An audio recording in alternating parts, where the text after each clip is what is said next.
According to Nahum chapter 3 and verse 9, he says that the people from Ethiopia and Egypt had a power that was boundless, limitless, without limit. And that was written in 714 BC, right around the same time that Isaiah 18 was written. So what we're dealing with here is that we're dealing with a group of people, black people from beyond the rivers of Ethiopia, that were basically presidents of the planet, if you will. People who were in world domination. As 3/5 of human beings, if you will. Viewed as animals, viewed as tools to build the dreams of the Europeans. Of people with clear Afroid features, nose, the profile, and it was just incontrovertible.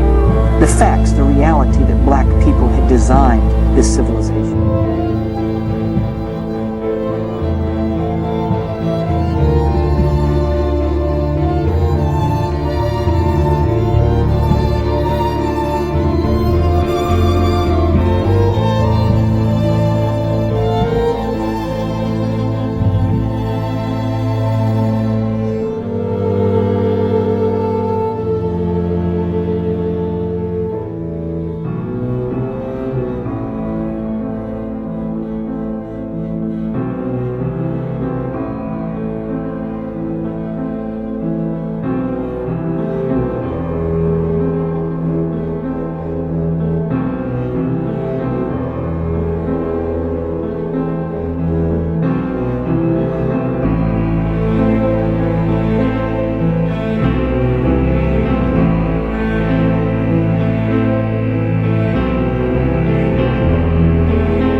On the other hand, we have the tremendous civilization that black people had created.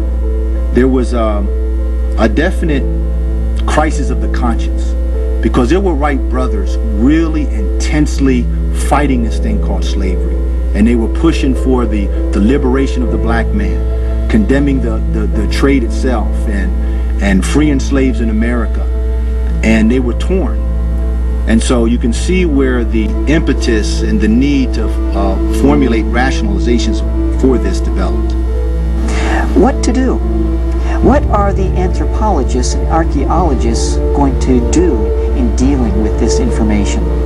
And that is what I believe, what sponsored, maybe consciously in some cases, unconsciously in other cases, what we could call the cover-up. The cover-up of the accomplishments of black people.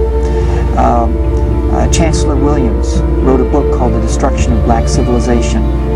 And in this book he outlined 7 points as to why he feels that there was a cover-up. Ignore. Just refuse to publish any facts of African history that don't go along with our racial theories. We need to create a religious and a scientific doctrine so that African slavery won't appear that bad after all. What we need to do is flood the world with new African histories that contain our European perspectives only. Start renaming people and places. Replace African names with Arabic and European names. This will disguise their true black identity. It's changed the criteria for defining race. For example, one drop of Negro blood in America makes you a Negro, no matter how light the skin. Yes, and when reporting ancient African history, reverse the standard. No matter how dark the skin, woolly the hair, or thick the lips, you don't have to be a Negro. When black contribution to civilization is too obvious, let's find a way to attribute it to outside white influences. When all the ancient historians contradict your theory, we'll just discredit them. Chancellor Williams was a scholar, and we feel that his observations have a lot of merit to them. But there are his personal observations.